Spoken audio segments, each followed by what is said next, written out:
بسم اللہ الرحمن الرحیم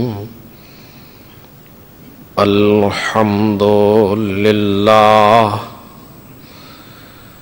الذی الیہ مصائر الخلق وعواقب الامر نحمده على عظیم احسانہ ونیر برہانہ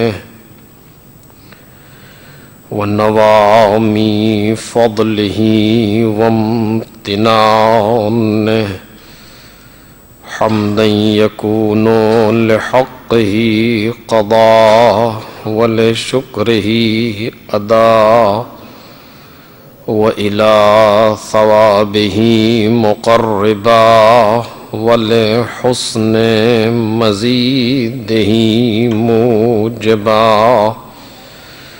والصلاة والسلام والتحية والإكرام على أمينه وحبيبه وخيرته من خلقه وحافظ سره ومبلغ رسالاته العبد المرتضى والنبي المجتبى والرسول المصطفى أبي القاسم محمد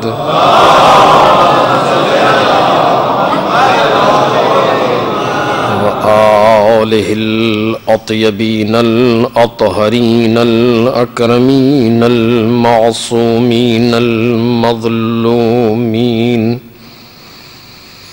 الذین اذهب اللہ عنہم الرجس وطہرہم تطہیرا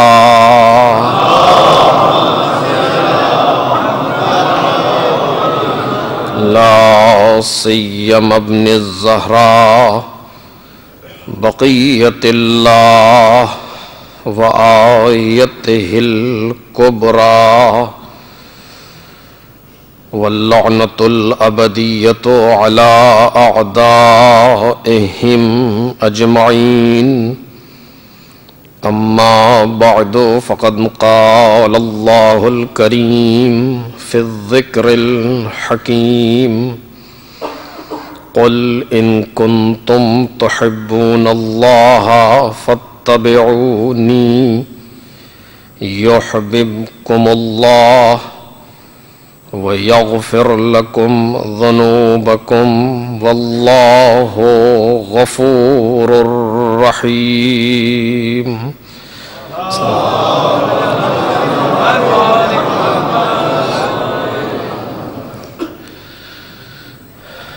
بزرگان محترم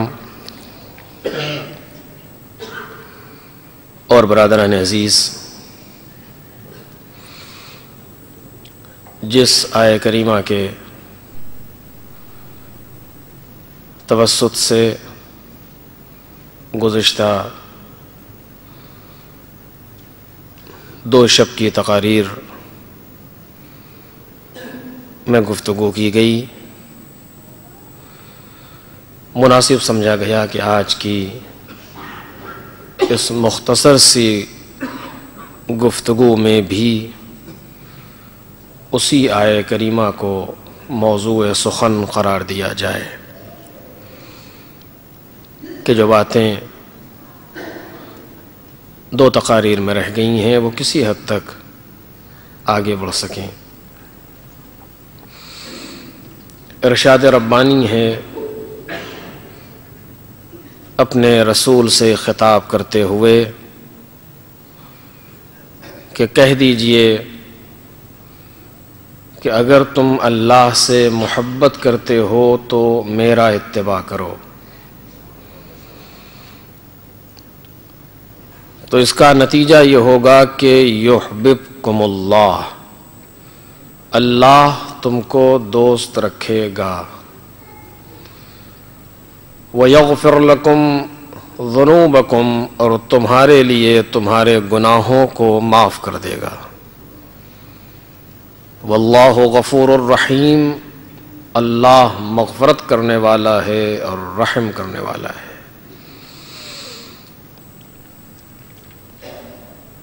محبت کے سلسلے میں آپ کے سامنے دو شب میں کچھ گزارش کی گئی اور اب اسے مزید کچھ کہنا نہیں چاہتا ورنہ پھر بات اسی میں رہ جائے گی. لیکن اتنا ضرور ہے کہ پروردگار عالم نے اپنی محبت کی دلیل کے طور پر اتباع پیغمبر کا سوال کیا ہے، اور قضیہ شرطیہ ہے. یعنی جملہ جو پروردگار عالم نے یہاں پر بیان کیا ہے وہ شرطیہ ہے، شرط اور جزا کی صورت میں ہے. اور ظاہر سی بات ہے کہ اگر وہ شرط مکمل نہ کی جائے تو بات ناقص رہ جاتی ہے. ان کنتم تحبون اللہ فاتبعونی، اگر تم اللہ سے محبت کرتے ہو تو میرا اتباع کرو. یہ پیغمبر نے کہا، حکم پروردگار سے کہا، لفظ قل پہلے لگا ہوا. قل، ان سے کہہ دو کہ اگر تم اللہ سے محبت کرتے ہو تو میرا اتباع کرو. یعنی پروردگار عالم محبت کو صرف بطور ادعا، صرف بطور دعویٰ نہیں چاہتا، بلکہ مالک چاہتا ہے کہ اگر محبت ہے تو با دلیل ہو، اگر محبت ہے تو با برہان ہو، اگر محبت ہے تو با اثر ہو. محبت بے اثر کا کیا فائدہ؟ وہ محبت جس میں اثر ہی نہ ہو اس کا کیا فائدہ؟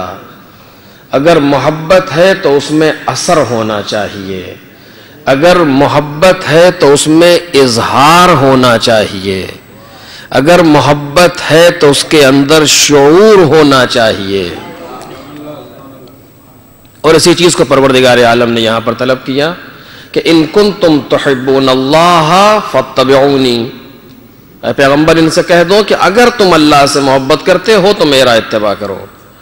اس کا مطلب یہ ہے کہ محبت پروردگار اور اتباع پیغمبر میں ایک ایسی ہم آہنگی ہے، ایک ایسا اتصال ہے کہ جو قابل انفکاک نہیں ہے.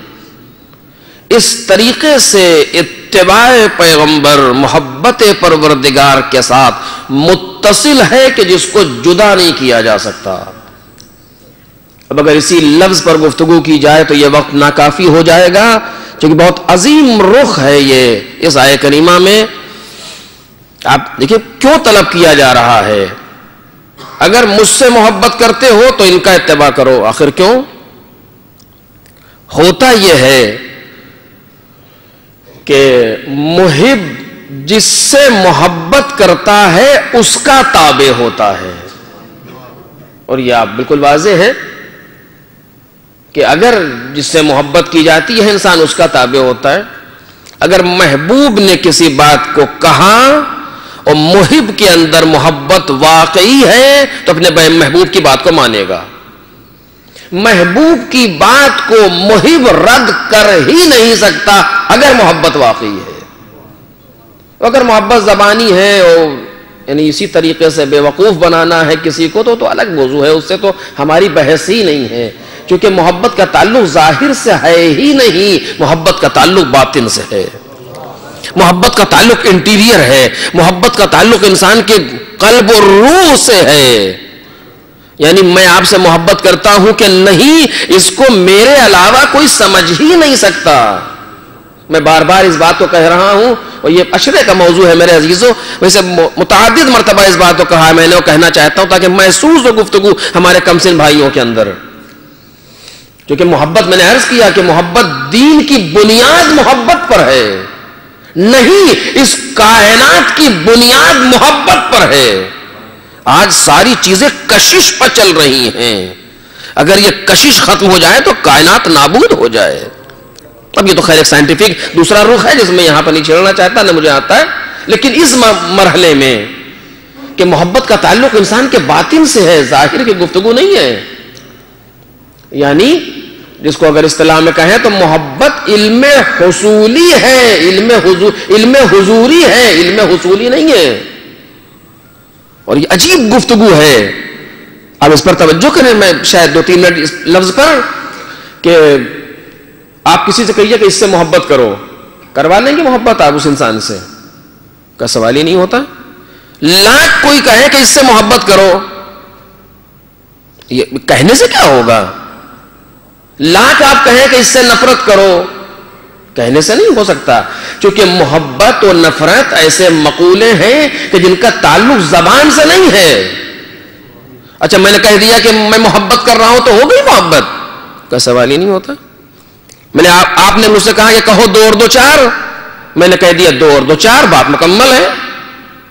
لیکن آپ نے کہا کہ ان سے محبت کرو، میں نے کہا محبت کرتا ہوں، ہو گئی نہ۔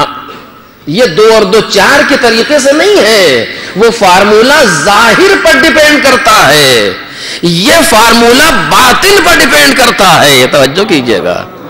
اس کا تعلق زبان سے ہے، ہم نے کہہ دیا H2 + O2 = H2O، یہ ہو گیا، اس میں کچھ اور کہنے کی ضرورت نہیں ہے، بات مکمل ہو گئی۔ لیکن ہم نے کہہ دیا کہ ہم اس سے محبت کرتے ہیں، یہ قضیہ تمام نہیں ہوا، تمام تو کیا ابھی شروع بھی نہیں ہوا۔ اور آپ دیکھ لیں، اگر محبت کا تعلق ظاہر سے ہوتا، اگر محبت کا تعلق زور و زبردستیوں سے ہوتا، تو کتنے دن سے لوگ کوشش کر رہے ہیں کہ کسی سے محبت کی جائے، آج تک نہ پیدا ہوئی، کسی کی محبت دل سے نکالنا چاہ رہے ہیں، آج تک نہ نکل سکی۔ ایک صلوات بولے محمد اور آل محمد۔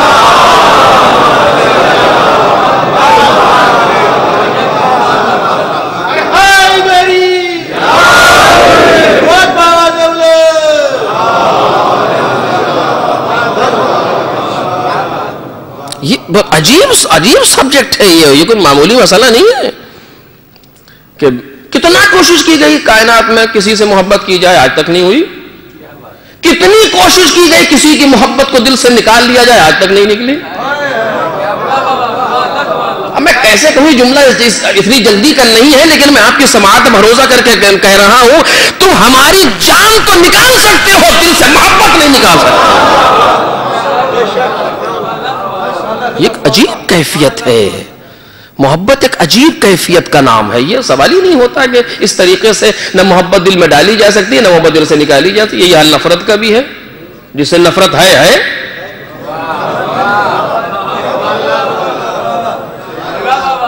اور جس سے نفرت نہیں ہے۔ آپ یہ کہہ نہیں سکتے کہ اس سے نفرت کرو، کیسے ہو سکتا ہے؟ وہ خود ہوگی، توجہ کیجئے گا۔ آپ اس سے محبت کریں، یہ آپ کہنے سے کیا ہوگا؟ خود ہوگی محبت۔ جسے آپ کہیے کہ اپنے اندر بھوک لگاؤ، کیسے بھوک کیسے لگا لے جب یہاں تک آ چکے ہیں؟ تو وہ تو خود لگے گی۔ توجہ کر رہے ہیں آپ؟ یعنی آپ کوشش کر سکتے ہیں کہ میرے اندر بھوک لگ جائے، اچھا آپ نے زبردستی کی، میں نے کہا میں بھوکا ہوں، کہنے سے بھوکا ہو گیا؟ کہنے کی سوال ہی نہیں پیدا ہوتا۔ وہ تو ایک کیفیت ہے کہ جب پیٹ میں غذا نہ ہوگی تب وہ کیفیت طاری ہوگی۔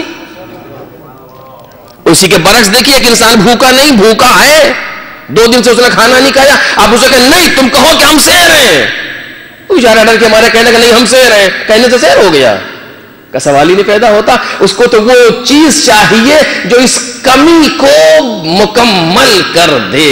توجہ کیجئے گا، یہ کشش ہے، ایک ہے، یعنی یہ کہنے سننے سے تعلق نہیں ہے، یہ محبت کا حال بھی ہے۔ آپ لاکھ کہیں اس سے محبت کرو، سوال ہی نہیں پیدا ہوتا، اور آپ لاکھ کہیں اس سے نفرت کرو، سوال ہی نہیں پیدا ہوتا۔ محبت ہوگی، اگر وہ قابل محبت ہے تو ہوگی، اگر وہ قابل نفرت ہے تو نفرت ہوگی۔ یہ ہو سکتا ہے، یہ بالکل اسی طریقے سے 2 اور 4 والی بات ہے۔ ایک انسان باہر کھڑا ہو گیا، اس نے اس درخت کو کاٹ دیا جس کو میں نے لگایا تھا اتنی محنت سے، اور آپ کہہ رہے ہیں اس سے محبت کرو، یہ کیسے ممکن ہے؟ اس نے وہ درخت کاٹ دیا جو ہم نے لگایا تھا۔ توجہ کیجئے گا، اور اسی کے برابر میں ایک ایسا انسان کھڑا تھا کہ جب یہ درخت کو کاٹ رہا تھا تو وہ اس کے ہاتھ کو روک رہا تھا، اور آپ کہہ رہے ہیں اسے نفرت کرو، سوال ہی نہیں پیدا ہوتا، یہ تو میری محنت کو بچا رہا تھا، کیسے نفرت کروں؟ آپ لاکھ کہتے رہے محبت بھی اس سے خود بخود ہوگی، نفرت بھی اس سے خود بخود ہوگی، کیونکہ نفرت و محبت کا تعلق انسان کے شخص و صورت سے نہیں ہے، نفرت و محبت کا تعلق انسان کے سیرت و کردار اس کے کیریکٹر سے ہے۔ اگر کسی سے محبت کروانا ہے تو پہلے کردار قابل محبت لاؤ۔ ایک صلوات پڑھے محمد اور آل محمد۔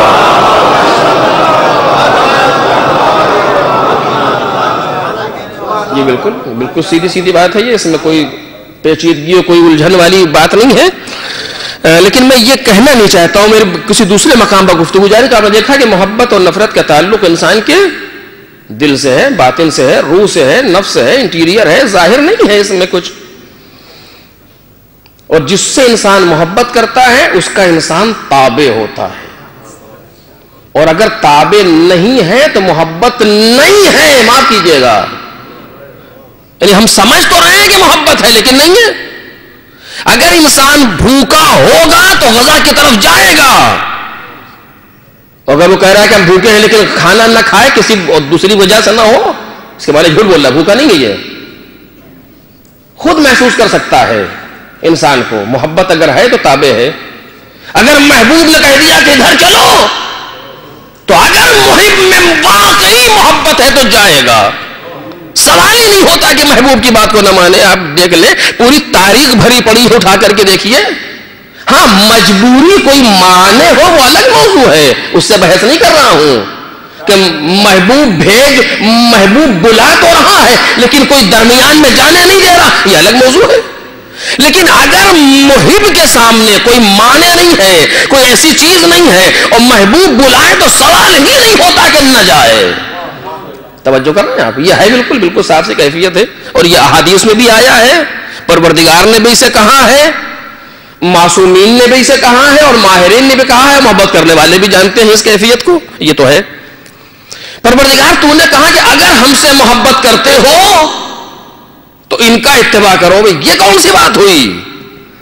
اگر ہم تجھ سے محبت کرتے ہیں تو تیرے تابع ہوں گے۔ توجہ کیجئے گا، ہونا تو ہی چاہیے، ہم جس سے محبت کرتے ہیں اس کے تابع ہیں، لیکن عجب سی بات ہے، ان کنتم تحبون اللہ فاتبعونی، اگر تم اللہ سے محبت کرتے ہو تو میرا اتباع کرو۔ توجہ کیجئے گا، اگر تم اللہ سے محبت کرتے ہو تو میرا اتباع کرو، یعنی ظہور محبت خدا کہاں ہے؟ کا اتباع پیغمبر میں۔ توجہ کیجئے گا، محبت خدا کہاں ظاہر ہوگی؟ اتباع پیغمبر میں۔ اور یہ مسئلہ دو نہیں ہے، ایک ہے، الگ الگ نہیں ہے، کیونکہ جو اتباع پیغمبر کر رہا ہے وہ خدا کا تابع ہے، کیونکہ پیغمبر کا اتباع کرنے کے لیے خدا ہی نے کہا ہے، کسی اور نے نہیں کہا ہے۔ توجہ کریں، اگر تم اللہ سے محبت کرتے ہو تو میرا اتباع کرو۔ میں اس پر گفتگو کر رہا ہوں مسلسل۔ اتباع پیغمبر کیا کہ جو نبی دے اسے لے لو، اب جو نبی نے دیا اسے لے لیا، اتباع مکمل ہوا، اتباع مکمل ہوا، محبت خدا مکمل ہوئی۔ اور جب محبت خدا مکمل ہوگی تب جواب آئے گا، یحببکم اللہ، اللہ تمہیں دوست رکھتا ہے۔ اور اگر درمیان میں اتباع پیغمبر ساقط ہو جائے، یہ سلسلہ نہ رہ جائے تو تحبون اللہ تو ہے، یحببکم اللہ نہیں آ سکتا۔ اللہ اسی وقت محبت کرے گا کہ جب تم اتباع پیغمبر کر رہے ہو، اور اتباع پیغمبر کیا ہے؟ جو نبی دے اسے لے لو، جس کو نبی دے اس کو لے لو، جس سے نبی روکے اس سے رک جاؤ۔ ما آتاکم الرسول فخذوہ وما نہاکم عنہ فانتہوا، نبی نے جو جو دیا تم لیتے چلے گئے، اتباع مکمل ہو گیا۔ اور اگر نبی کی بات کو نہیں لیا تو اتباع مکمل نہیں ہے، اور اتباع مکمل نہیں ہے تو خدا محبت نہیں کر سکتا۔ اس نے قرآن میں واضح اعلان کر دیا، جب نبی کا اتباع کرو گے تب ہم محبت کریں گے، اگر اتباع نہیں ہے تو تمہاری محبت بھول ہے، خدا تم سے محبت نہیں کرتا۔ ایک صلوات پڑھ دے محمد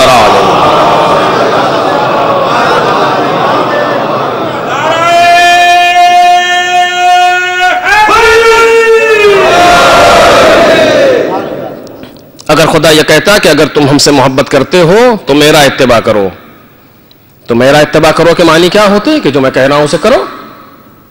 تو اس نے یہی تو کہا ہے کہ تم نبی کا اتباع کرو. یہ بھی اتباع پروردگار ہے. اور تمام امور الہی کا مرکز ذات پیغمبر اکرم ہے. توجہ کیجیے گا.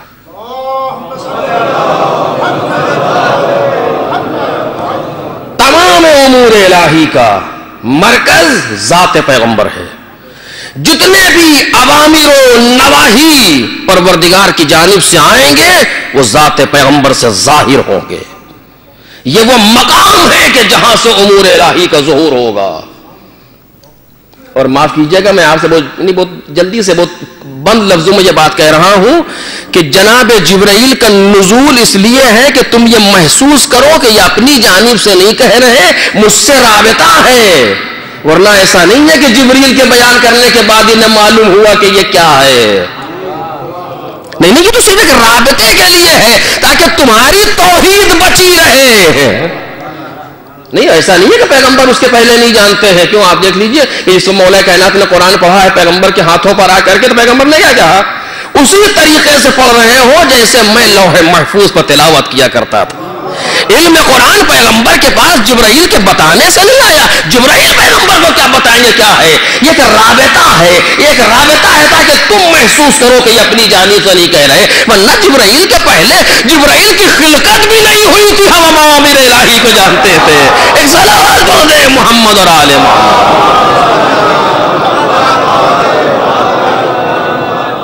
بہرحال یہ ایک رابطے کے طور پر ہے. پروردگار عالم نے ایک رابطہ رکھا پیغمبر سے. پیغمبر جو اس اتباع کے لیے جو دعوت دے رہے ہیں, توجہ کریں, وہاں پر بہت سی چیزیں ہیں, شرائط ہیں. میں اس کو تو چھیڑوں بھی کیسے, وقت میں گنجائش نہیں, جلدی سے عرض کر رہا ہوں. سب سے پہلے خود پیغمبر مامور ہیں. جس چیز کا حکم دے رہے ہیں پہلے خود اس پر چلیں گے. توجہ کیجیے گا. اور یہ ایک عجیب سی بات ہے کہ اگر امر کرنے والا, اگر حکم دینے والا خود اپنی بات پر عمل نہ کرتا ہو تو اس کی نصیحت میں کوئی اثر نہیں ہوتا. یہ صحیح ہے کہ یہ بات ہمارے خلاف جا رہی ہے, لیکن جائے, حقیقت تو یہی ہے کہ اگر خود بولنے والا, خود کہنے والا, آج بیٹا باپ کی بات کیوں نہیں مان رہا, کیونکہ باپ میں اپنی بات پر عمل کرنے کا جذبہ ختم ہو گیا.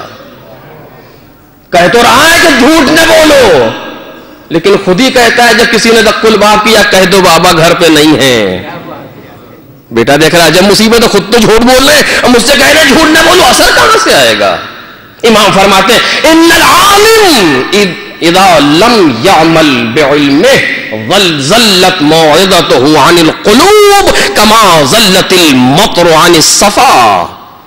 جب کوئی عالم, عالم سے مراد لباس نہیں, جب کوئی جاننے والا کوئی بھی ہو, جب کوئی عالم, کوئی جاننے والا اپنے علم پر عمل نہیں کرتا تو اس کی نصیحتیں دلوں سے ایسے صاف ہو جاتی ہیں کہ جیسے شفاف پتھر سے پانی صاف ہو جائے, کہ اثر بھی نہیں رہ جاتا. لہذا جو بھی پروردگار کی جانب سے ہادی ہیں وہ کہتے بعد میں ہیں, پہلے خود کرتے ہیں. یہ انداز ہے, یہ طریقہ, اسی لیے ان کی باتوں میں اثر ہے. صدیاں گزر جاتی ہیں, ان کی باتوں کا اثر باقی رہتا ہے. توجہ کیجیے گا. اب یہ اس کے بیان کا موقع نہیں ملا, میں عرض کرتا آپ کے سامنے کہ صدیاں گزر جاتی ہیں, ان کی باتوں میں اثر باقی رہتا ہے. ثم جعلناک علی شریعۃ من الامر فاتبعها. پیغمبر کو حکم دیا پروردگار عالم نے قرآن مجید سورہ جاثیہ کہ پیغمبر ہم نے تمہیں قرار دیا ہے شریعت پر, وہ شریعت جو امر الہی سے ہے, وہ راستہ جو امر پروردگار سے بنایا گیا, ہم نے تمہیں اس پر قرار دیا ہے. فاتبعها, اس شریعت کا اتباع کرو. حکم کسے ہے, پیغمبر کو ہے. پیغمبر کو پروردگار عالم نے حکم دیا کہ ہم نے تمہیں شریعت پر قرار دیا ہے, ہم نے تمہیں ایک راستے پر قرار دیا ہے, اس کا اتباع کرو. ولا تتبع اهواء الذین لا یعلمون. اور دیکھو جو لوگ نہیں جانتے ہیں, جاہل ہیں, ان کا اتباع نہ کرنا, ان کی خواہشات کا اتباع نہ کرنا. جو جانتے نہیں ہیں, لا یعلمون, جو جاہل ہیں, انہم لن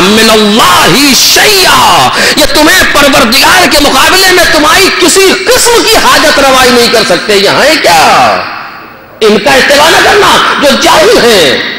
اور عجیب بات کہی مالک نے، وَإِنَّ الظَّالِمِينَ بَعْضُهُمْ أَوْلِيَاءُ بَعْضٍ. حالات حاضرہ میں آیت کا ترجمہ دیکھیں اور غور کریں.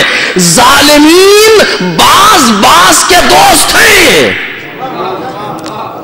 اب میں واضح تو نہیں کر سکتا آپ کے سامنے، آپ خود محسوس کر سکتے ہیں. ظالمین، ظلم کرنے والے، ستم کرنے والے، یہ بعض کے سرپرست ہیں، بعض کے ولی ہیں، بعض کے دوست ہیں. اور پیغمبر کو دلداری دی مالک نے، گھبرانا نہیں. اگر یہ حکومتیں، اگر یہ طاقتیں، اگر یہ اسلام دشمن سازشیں ایک طرف ہو کر کے تمہارے خلاف سازش کر رہی ہو تو میرے نبی گھبرانا نہیں. ان الظالمین بعضهم اولیاء بعض، یہ بعض کے دوست ہیں، ان کی دوستی سے تم پر کوئی اثر نہیں پڑے گا. کیوں؟ واللہ ولی المتقین، اللہ متقین کا ولی ہے، اللہ متقین کا سرپرست ہے. ان یہ اپنا کام کر رہے ہیں، پروردگار اپنا کام کر رہا ہے، یہ بھی مکر کر رہے ہیں، مالک تدبیریں کر رہا ہے. مکروا ومکر اللہ واللہ خیر الماکرین. انہیں اپنی سازشیں کرنے دو، ہم اپنی تدبیریں کریں گے، اور جب بات ٹکرائے گی خدا غالب رہے گا، یہ مغلوب رہیں گے. ایک صلوات پڑھ دیں محمد اور آل محمد.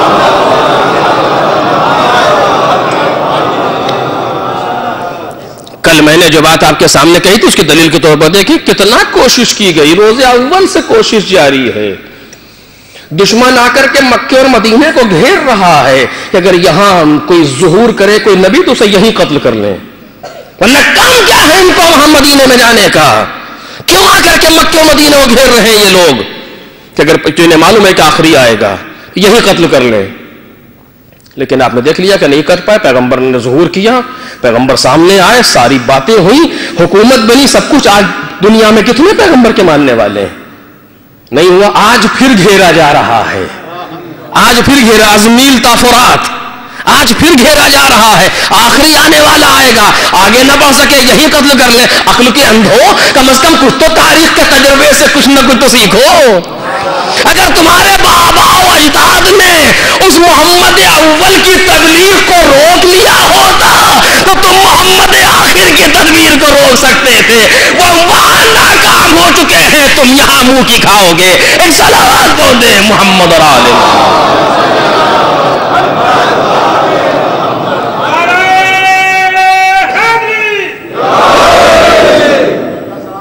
میں سوچ کے تو بہت کچھ ابھی آیا تھا اس کے بعد آیات کے ضمن میں، لیکن اب گنجائش نہیں ہے. اسی جگہ بات کو روک رہا ہوں چونکہ بہرحال آپ کافی دیر سے یہاں پر ہیں اور مجھے احساس بھی ہے کیونکہ رات میں مجھے کو پڑھنا، اگر کوئی اور پڑھنے والا ہوتا تو شاید سوچتا بھی نہ اس سلسلے میں. ایک صلوات پڑھیں محمد اور آل محمد.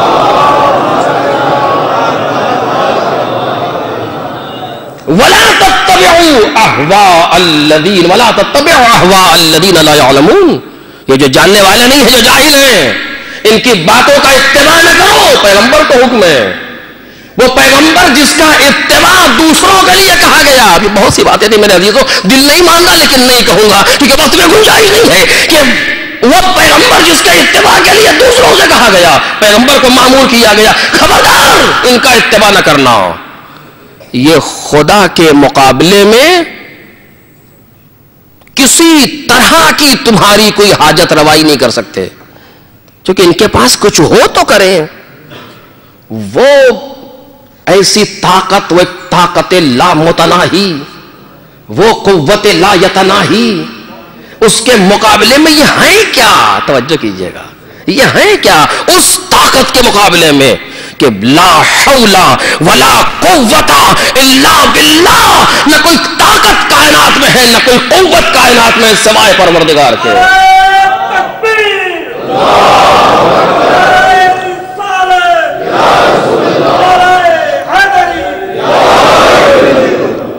جو اس طاقت پر بھروسہ کر لے، بس میں نے ختم کر دیا عزیزوں. اس کی طاقت کے سامنے کس کی طاقت ہے؟ مشکل صرف ہماری طرف سے ہے، مشکل ہماری طرف سے ہے. ہمیں ابھی یقین نہیں ہے خدا کی طاقت پر. ورنہ اگر انسان اپنے جگہ پر بیٹھ کر کے مالک سے اپنے آپ کو وصل کر دے، آپ کو معلوم ہے کیفیت کیا پیدا ہوتی ہے؟ دیکھیے ایک بالٹی پانی ہو، اس ایک بالٹی پانی میں ذرا سے نجاست پڑ جائے گی، نجس ہو جائے گا. لیکن ایک چھوٹا سا پائپ لگائیے، اس بالٹی کو کنیکٹ کیجئے اور ڈال دیجئے سمندر کے اندر، نجس کر لیں گے اس پانی کو آپ. کیوں؟ جب سمندر سے وصل ہو گیا، اب یہ آب کثیر نہیں رہ گیا، آب قلیل بن گیا، اس کی کیفیت بدل گئی، یہ کچھ اور ہو گیا. اب کیوں؟ اس نے آپ کو سمندر سے وصل کر دیا. ہم ضعیف ہیں، معلوم ہے کہ ضعیف ہیں، لیکن ضعیف ہیں جب ہم اکیلے ہیں، اور جہاں ہم نے اپنے اندر ایک کیفیت پیدا کی اور اپنے آپ کو وصل کر دیا کسی طاقت لایتناہی سے، اب ضعیف نہیں ہے. توجہ کیجئے گا، اب ہم بہت بڑی طاقت ہیں. للہ جنود السماوات والارض، زمین اور آسمان کے ذرات پروردگار کا لشکر ہیں. اسی بات کو روک رہا ہوں. ابرہہ نے حملہ کیا کعبے کی تباہی کے لیے. زمانہ کس کا ہے؟ جناب عبد المطلب شیخ بطحا، پیغمبر کے دادا. مکے والوں سے کہا کہ مکہ خالی کر دو، چلے جاؤ یہاں سے. تو ایسے موقع پر تو لوگ بلائے جاتے ہیں، حملہ ہو رہا ہے، دشمن آ رہا ہے، آپ خالی کر دیں. لیکن چونکہ وہ زمانہ وہ تھا کہ لوگ اپنے راہبر کی بات مانتے تھے، خالی کر دیا. 2-3 لوگ مدینے کے مکے کے اندر بچے ہیں، جناب عبد المطلب، جناب عبداللہ، جناب ابو طالب اور چند. رات میں اس واقعے کے پہلے جب شب میں جب جناب عبد المطلب کے 200 اونٹ اس ابرہہ نے پکڑ لیے تو جناب عبد المطلب ملنے کے لیے گئے اس سے. اس نے خوب ٹریننگ دی کہ عبد المطلب آ رہے ہیں ملنے کے لیے، کوئی احترام میں کھڑا نہ ہونا، جتنے ہیں کوئی بھی احترام میں کھڑے مت ہونا. عبد المطلب آ رہے ہیں ملنے، گفتگو ہوگی ہماری اور ان کی، مطلب کچھ گیو اینڈ ٹیک، وہ سمجھا تھا ایسے ہی کچھ ہوگا. جناب عبد المطلب آئے. تاریخ کہتی ہے جب جناب عبد المطلب نے قدم رکھا ہے تو سب سے پہلے تعظیم کے لیے اٹھنے والا خود ابرہہ تھا. یہ کون سی چیز ہے؟ یہ اکیلا آ رہا ہے تمہارے اتنے بڑے لشکر کے مقابلے میں، لیکن یہ اکیلا نہیں ہے، یہ متصل ہے اس قدرت لایتناہی سے، یہ متصل ہے اس طاقت بے پناہ سے. تم کیا ہو؟ مجبور کرے گا خدا کہ تم خود کھڑے ہو جاؤ. اس نے رات بھر دوسروں کو ٹریننگ دی ہے، وہ اپنے آپ پر قابو نہ پا سکا. کیوں؟ تم دل رکھتے ہو، مقلب القلوب وہ ہے. گفتگو ہوئی، مجھے اسے واقعہ نہیں بیان کرنا. تو جناب عبد المطلب نے کہا میرے اونٹ چھوڑ دے جو تم نے لیے ہیں، میں ان کو چھڑانے کے لیے آیا ہوں. بگڑ گیا ابرہہ، باتیں کہیں اس نے، ہم تو سمجھے تو تم اس کے لیے آؤ گے تو انہیں اونٹوں کی فکر میں لگے ہو. تو جناب عبدال کہتے ہیں انا رب الابل وللبیت رب سیمنعہ. جملے دیکھیے اعتقاد پروردگار کے، میں ان اونٹوں کا پالنے والا ہوں، ان کا مالک ہوں، میں اس کے لیے آیا ہوں، گھر کا کوئی ہے مالک. سیمنعہ، ان قریب وہ اپنے گھر کو بچا لے. ان قریب، اب یہ کہاں سے ان کو پتا ہے یہ مجھے نہیں معلوم. اور جب حملہ ہوا تو جناب عبد المطلب نے پروردگار کی بارگاہ میں ہاتھوں کو بلند کیا اور آواز دی، مالک تیرا وعدہ برحق ہے، اپنے گھر کو بچا لے. اب یہ کس نے وعدہ کیا، کہاں کیا، کیا ہوا؟ عبداللہ دیکھو شمال کی جانب سے کچھ آ رہا ہے، جا کے دیکھا بابا کچھ نہیں. پھر دعا کی، پروردگارا تیرا وعدہ برحق ہے، اپنے گھر کو بچا لے. دیکھو کچھ آ رہا ہے، کہاں؟ ایک سفید چادر سی آ رہی ہے. سجدے میں سر رکھ دیا، تیرا وعدہ برحق نکلا. کیا ہے؟ پرندے، چھوٹے چھوٹے پرندے جن کے پاس 3 کنکر ہیں، 2 پنجوں میں، 1 چونچ میں. چھوٹے چھوٹے کنکر پرندوں کے پاس، ذرات. اور اب جو الہی پائلٹوں نے اپنا مورچہ لیا تو جتنے ابرہہ کے ٹینک زمین پر نظر آ رہے تھے، اور جب ان پر انہوں نے بارش کی تو قرآن مجید کہتا ہے فَجَعَلَهُمْ كَعَصْفٍ مَّأْكُولٍ، ایسا بنا دیا جیسے چبایا ہوا بھوسا. توجہ کریں، طاقت پروردگار قوت پروردگار، حول الہی، کافی معقول اور اتنا سیٹ ہے نشانہ، سب کو مارا سوائے ابرہہ کے. توجہ کیجئے گا، سارے نابود ہو گئے، ابرہہ بچ گیا. کیوں؟ اگر یہ مر جائے گا تو جا کے بتائے گا کون؟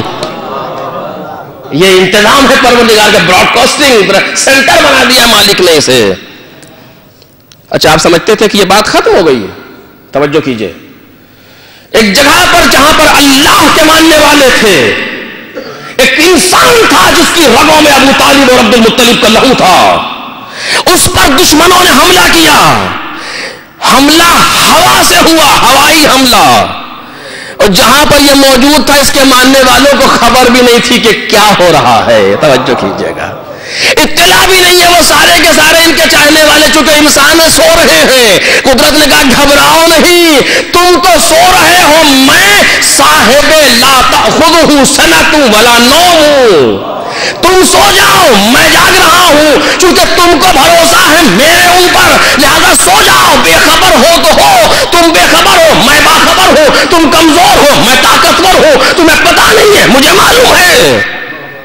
دشمن نے حملہ کیا، ہوا سے حملہ ہوا، حملہ ہوائی تھا. پروردگار نے کیا انتظام کیا؟ توجہ کیجئے گا، ابرہہ نے حملہ کیا تو زمین سے حملہ کیا، حملہ زمینی تھا تو دفاع کیا مالک نے ہوا سے. اس نے حملہ کیا، زمینی فوج لے کر کے آیا، مالک نے ہوائی فوج کا استعمال کیا، پرندوں کو بھیجا اوپر سے وار کرو، کیونکہ حملہ زمین سے ہے. اور جب حملہ ہوا سے ہوا، مالک نے ریت کے ذروں کو حکم دیا. بھئی یہ تو ابھی چند سال پہلے کی تاریخ ہے، ابھی تو نصف صدی بھی نہیں گزری. مالک نے ریت کے ذرات کو اشارہ کیا، یہ ریت کے ذرات بلند ہوئے، آنے والے ہیلی کاپٹر جہاز آپس میں ٹکرا کے گرنا شروع ہوئے. یہ ہوا کیا؟ جب حملہ زمین سے تھا تو دفاع ہوائی کیا گیا، جب حملہ ہوائی تھا دفاع زمینی کیا گیا. قدرت نے کہا میں وہی ہوں جو عبد المطلب کے زمانے میں تھا، اپنے ایمان کو بلند کرو، میں بچانا جانتا ہوں. ایک صلوات پڑھ دے محمد اور آل محمد.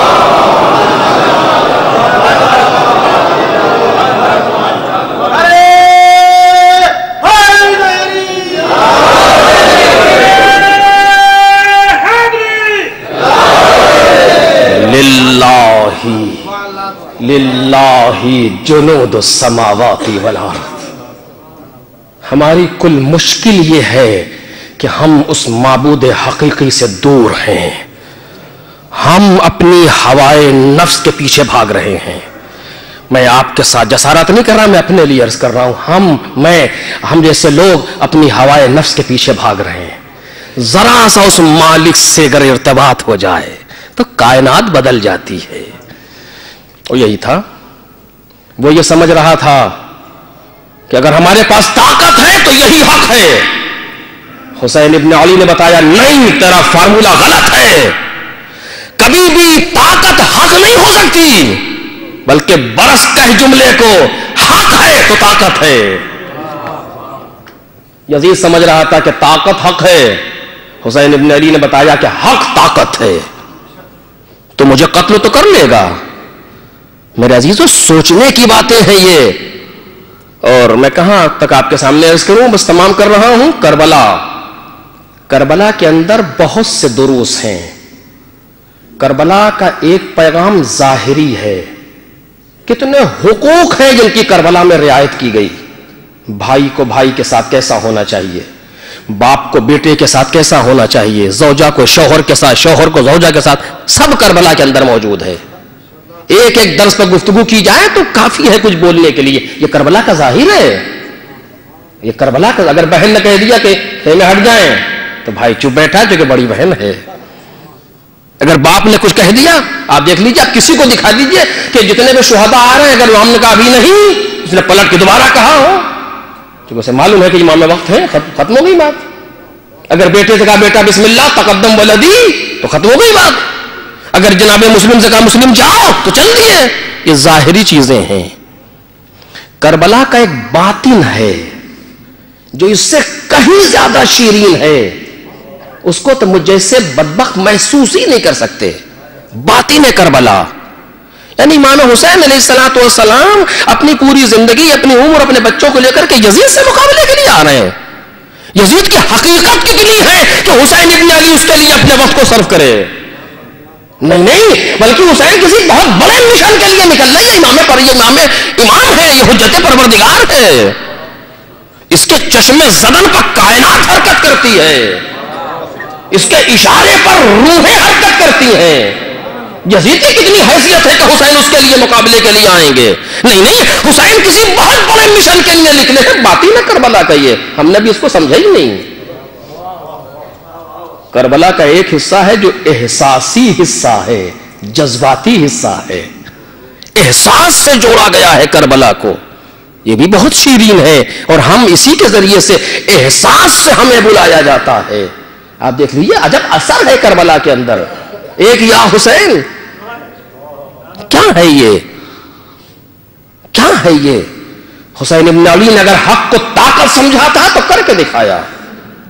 حسین کمزور نہیں ہے، حسین کے پاس طاقت بہت ہے. اور آپ نے دیکھا اگر ایک اشارہ کر دیا تو جانور سر جھکا کے کھڑے ہو گئے.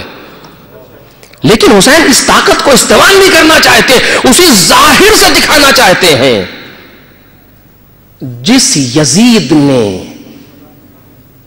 اتنا کچھ کیا کہ حسین ابن علی کو ایک صحرا میں قتل کرا دیا، اس یزید کو حسین ابن علی کے ساتھیوں نے اتنا مجبور کر دیا کہ وہ حسین کی عزا کے لیے مکان خالی کرائے. یہ یزید کی کوئی محبت تو نہیں ہے، یہ کوئی ہمدردی تو نہیں ہے یزید کے دل میں. پھر یہ کیا ہے؟ یہ مجبوری ہے یزید کی کہ زینب کلثوم کی تقریروں نے، سید سجاد کے خطبوں نے اتنا مجبور کر دیا یزید کو کہ مجبور ہو گیا ان چیزوں کے لیے یزید.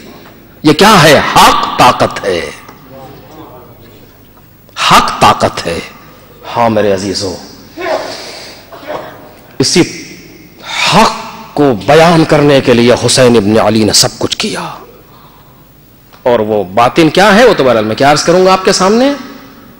حسین ابن علی اپنے کچھ ساتھیوں کے ساتھ مسجد النبی میں بیٹھے کچھ گفتگو کر رہے تھے. اتنے میں ایک قاصد آیا ولید کی جانب سے، ولید حاکم مدینہ.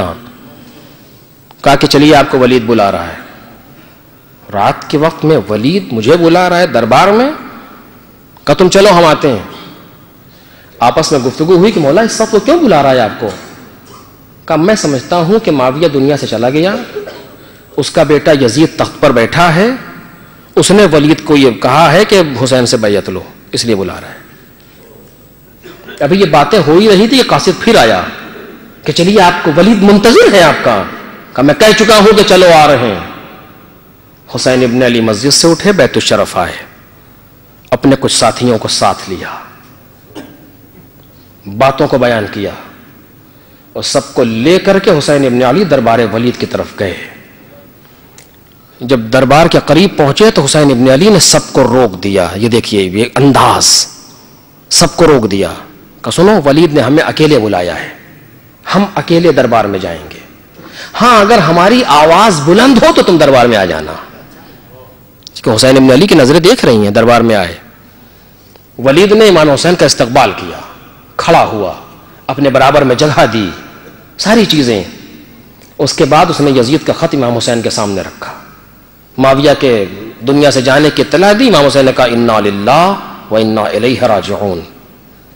یعنی امام حسین نے انا للہ پڑھ کر کے بتا دیا کہ ابھی بھی سمجھ لے ہم اللہ کے لیے ہیں. یعنی جو اللہ کے لیے ہوتا ہے وہ کسی اور کے لیے نہیں ہو سکتا. اس نے جب خط دیا تو امام حسین نے کہا کہ سنو یہ مسئلہ رات کی تاریکی میں حل نہیں ہوگا، کل دن کی روشنی میں تم سب کو بلاؤ، ہم بھی آتے ہیں اور پھر دیکھتے ہیں خلافت کا مستحق کون ہے. ولید نے کہا ٹھیک ہے. مروان نے کہا کہ اگر یہ چلے گئے، بڑا ملعون تھا یہ شخص، اگر حسین ابن علی آج چلے گئے تو پھر ہاتھ نہیں آئیں گے، یا بیعت لے لے یا سر قلم کر لے. اتنا سننا تھا. حسین ابن علی نے آنکھوں میں آنکھیں ڈالی، ابن الزرقاء، اے نیلگوں چش والی کے بیٹے، اتقتلونی ام ہوں، تو مجھے قتل کرے گا یا وہ؟ اور جیسے ہی یہ آواز بلند ہوئی اور دربار کے باہر پہنچی، دربار کے باہر کھڑے رہنے والے دربار کے اندر وارد ہوئے. میں نے یہ تو نہیں دیکھا کہ سب سے آگے آگے کون تھا، لیکن میرا وجدان کہہ رہا ہے کہ جب دربار میں وارد ہوئے ہیں بنی ہاشم، سب سے آگے آگے ابو الفضل العباس. اور عباس کی کیفیت آپ کو پتا ہے، عباس بہت بڑے بہادر کا نام ہے ظاہری اعتبار سے. عباس کی کیفیت یہ ہے کہ قبضہ شمشیر پر عباس کا ہاتھ ہے اور مولا کے چہرے پر عباس کی نظر ہے. قتل حسین کے لیے مروان نے کہا ہے معمولی مسئلہ نہیں ہے، لیکن عباس کی شمشیر اذن امام کے بغیر باہر نکل ہی نہیں سکتی. یہ قوت عباسی ہے، یہ طاقت عباسی ہے. مولا نے اشارہ کیا، عباس خاموش ہیں. اور اس کے بعد امام حسین کہتے ہیں ایھا الامیر سن، ان اہل بیت النبوہ ومعدن الرسالہ ومختلف الملائکہ بنا فتح اللہ بنا ختم. اے یزید، ہم اہل بیت نبوت ہیں، ہم معدن رسالت ہیں، ہمارے ہم ملائکہ آتے جاتے ہیں. یہ پوری کائنات ہمارے ذریعے سے خلق ہوئی، ہمارے ذریعے سے تمام ہو جائے گی. یزید رجل فاسق شارب خمر قاتل النفس المحرنہ معلن بالفسق. یزید مرد فاسق ہے، فاجر ہے، شرابی ہے، نفس محترم کو قتل کرنے والا ہے. مثلی لا یبایع مثلے، مجھ جیسا ہوں جیسے کی بیعت نہیں کر سکتا. اور یہ کہہ کر کے حسین ابن علی دربار سے باہر آئے. اور آنے کے بعد حسین نے سفر کا انتظام کیا کہ اب یہ مدینہ رہنے کے قابل نہیں رہ گیا. میرے عزیزو، حسین ابن علی کو کتنا سخت ہے مدینہ چھوڑنا، یہ ہم اور آپ کیا سمجھ سکیں گے.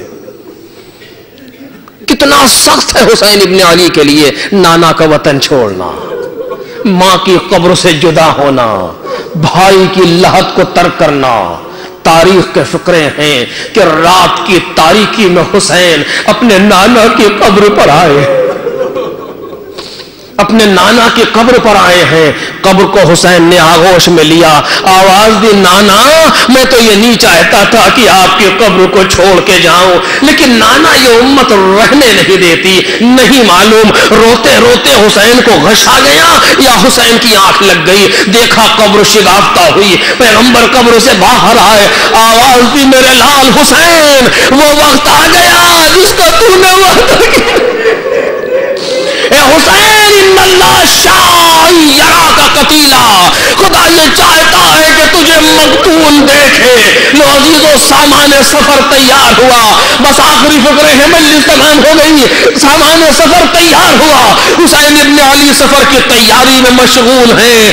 سارے لوگ سفر پہ جانے والوں کے نام مشغول ہو چکے ہیں.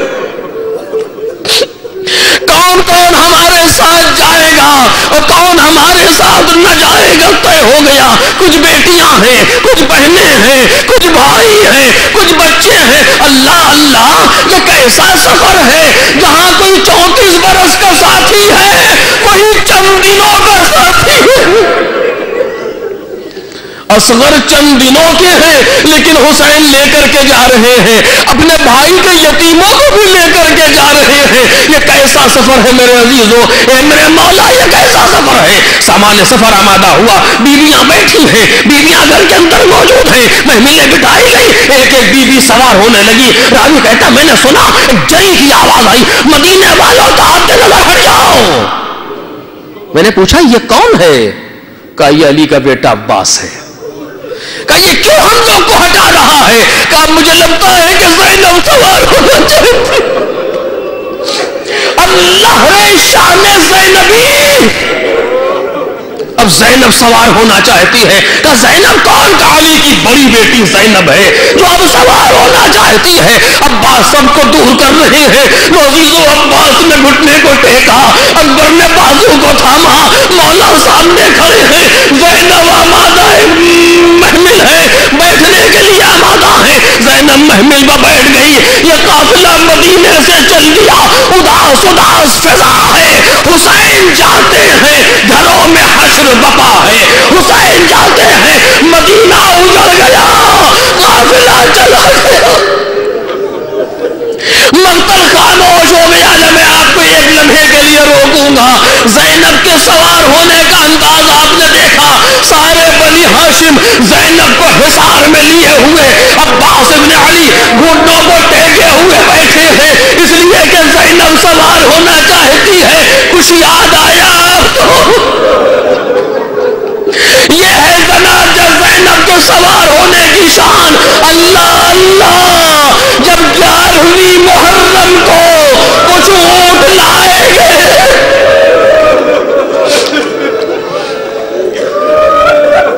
محملیں نہیں ہے، پردہ نہیں ہے، ننگی پشت ہے اونٹ کی، اس پر بیویوں کو بیٹھنا ہے۔ زینب کو یاد ہے جب ایک ایک بیوی بیٹھ رہی تھی، اس کے محرم اسے سوار کر رہے تھے، کہیں بیٹا بٹھا رہا تھا، کہیں بھائی بٹھا رہا تھا، اب تو کوئی نہ رہ گیا، اب اس ذمہ داری کو کون انجام دے؟ مقتل کربلا کہتا ہے زینب آگے بڑھی، گھٹنے کو ٹیک کے بیٹھی۔ آپ کو معلوم ہے اونٹ بلند ہوتا ہے، جب اونٹ زمین پر بٹھا دیا جاتا ہے تو بغیر کسی سہارے کے انسان اس پر بیٹھ نہیں سکتا۔ گھٹنے کو ٹیکا زینب نے، بھابھی رباب آؤ سوار ہو جاؤ۔ ایک ایک بیوی گھبرا رہی ہے، زینب کے گھٹنے پر پیر رکھ کے کیسے بیٹھے؟ لیکن جلال زینبی کا عالم یہ ہے، کوئی کچھ کہہ نہیں پا رہا زینب کے سامنے۔ آؤ ام فرما سوار ہو جاؤ، آؤ ام کلثوم سوار ہو جاؤ۔ ایک ایک کو زینب نے سوار کیا۔ ایک جانب دیکھا، ایک بوڑھی کنیز کھڑی کانپ رہی ہے، فضا لرز رہی ہے، کیسے سوار ہو شہزادی کے سامنے؟ لیکن زینب نے آنکھوں میں آنکھیں ڈالی، فضا آؤ سوار ہو جاؤ۔ اتنا روب و جلال ہے جناب زینب کا، فضا کچھ کہہ نہ سکی، فوراً سوار ہو گئی، سب کو زینب نے سوار کر دیا۔ کسی بیوی کو اس کے وارث کی کمی کا زینب نے احساس نہ ہونے دیا۔ جب سب کو